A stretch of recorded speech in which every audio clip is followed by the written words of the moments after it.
Hey, welcome back to No Hype Beer Reviews. Unless it's your first time, then welcome. Please consider subscribing. If you do, hit the notification bell, get all the updates. I'm excited for today's. Actually, I'm not really excited for today's video. I'm excited that it's Saturday, and I'm doing Cellar Saturday, where I drink something off the shelves behind me. I'm trying to prioritize this year beers that have adjuncts, and this one definitely fits the bill. Why am I not excited? This beer was the biggest letdown I've ever had from the Goose Island Bourbon County series.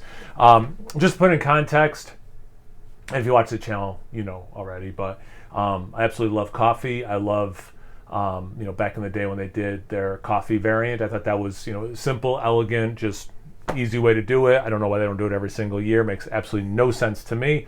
Same thing with Barleywine. I love the Barleywine. I wish they just did a normal Barleywine every year. And I was excited. I wasn't excited for the wheat wine. Then I ended up loving the wheat wine, so I welcome back the wheat wines.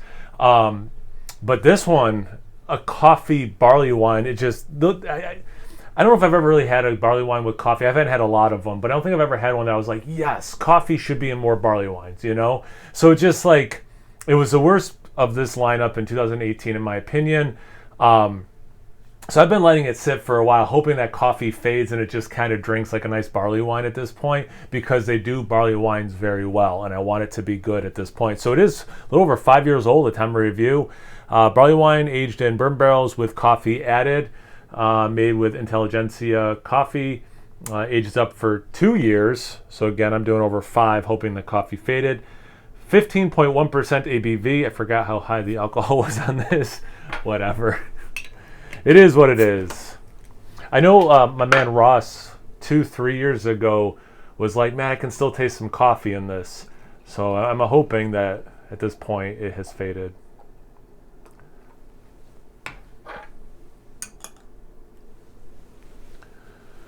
All right, so it's got like a deep brown color. There's a little bit of black too. It's not like motor oil or anything. There's a lot of brown in it. I don't know. What do you think that is? A third of a finger ahead. It's like a dark mocha, light khaki color, relatively compact bubbles. Some legs. Lacing seems to be going away relatively quickly. The lacing has the slightest brown tint to it, but it's mostly see-through. Let's get to the aroma. I get the coffee. The good news is it's not too green peppery. It's still pretty much coffee. I do get some caramel fighting through the coffee. There's some like sweet caramelized sugar notes. But not like, it's kind of interesting. Over the weekend, I made some coffee, and usually I just drink my coffee black. Sometimes if I'm out, I might get like, a latte with oat milk or something, but usually it's just black coffee, because I like the taste of coffee. And I was like, I'm going to sweeten this up a little bit. I had, some options: brown sugar, regular, cane sugar, whatever I had, some agave nectar. And then I had some date syrup, which I think is very caramel tasting. So I'm like, I bet that'd be really good in this coffee. So I put some of this date syrup in the bottom of the cup of coffee, got the spoon out, stirred it up. And it did not pair well at all. It was not a good flavor combo like I thought. I'm like, caramel and coffee, that's a nice, complementing, those are complementing flavors. I don't know, I can't think of a different way of saying that. This is not a one-to-one of what that experience was, but it's pretty close, where that date, dried fruit thing that an English-style barley wine has apparently is not working well with this coffee. The aroma is not a mess or anything, but it's not particularly, engaging or inviting even, which you want a beer to smell good and inviting for the sip. So, and I can't overemphasize this enough. I want to like this. I spent money on this. I love almost everything that they've made, Bourbon County wise. Or worst case, I've really loved their stuff, That's why I get everything I can every year and review it. So I'm not coming in here wanting to hate this beer. So the aroma's not doing it for me. I still have not tasted it. So let's see about the taste. Cheers.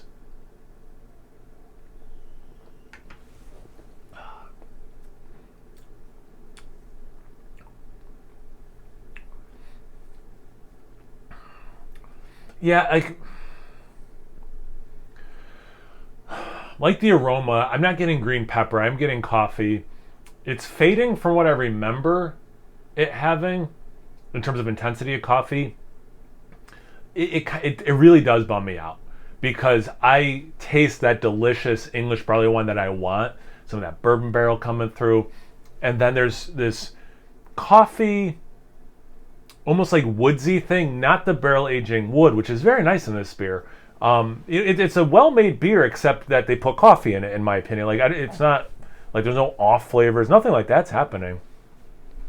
But you can just taste this, like you can, man, it just sucks. I can taste exactly what I want it to be tasting, and then this coffee, woodsy thing hits, almost like that wet mulch thing, and it like distracts from the rest of the sip. Yeah, it adds a little bit of this chocolate thing, which is kind of cool, just to be somewhat positive about the coffee that's in there. But to me, it's conflicting with the deliciousness of the base beer. It does not add, if you're adding adjuncts, it needs to either complement the existing flavors in the beer or add to those flavors in a nice, fun, delicious way. This is in conflict. This is very much not a harmonious experience. It is very much, a conflicting experience. It's just sad. It sucks.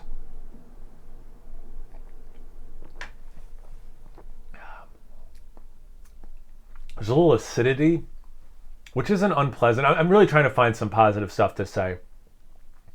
That sip was a little bit better because the barley wine was able to fight off the coffee longer, which was nice.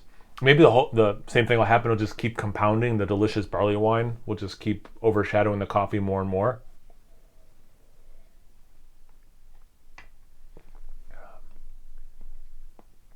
So that sip was basically the same intensity of coffee as one before. Okay, so that's not going to happen, where it's just the coffee's going to keep diminishing. It's funny. Not that I didn't make it to last year's Beer Tuber Palooza, but I was going to bring this because we've been doing like Lizard Akaz as the worst beer. That one from Three Floyds, that's so awful that I almost spit it out when I reviewed it. Can't think of the name of it. And I like Three Floyds. I think they make good stuff, but that beer was awful. And Founders, I have no use for them. But I was going to bring this, and not that I think this beer tastes as bad as those two beers, more of like how good this beer should be, and then where it is, So this was going to be my contender for worst beer of the night. But anyway, I couldn't make it, and again, I'm just trying to drink my adjuncted beers down. I think I've said everything I need to say. It's a disappointment. There's a really good beer here, and then they ruined it with coffee. Sometimes less is more, and this is definitely an example of that. Have you guys had this one before? Have you had it recently? As always, what are your thoughts about Goose Island not just doing a regular barley wine and coffee every year?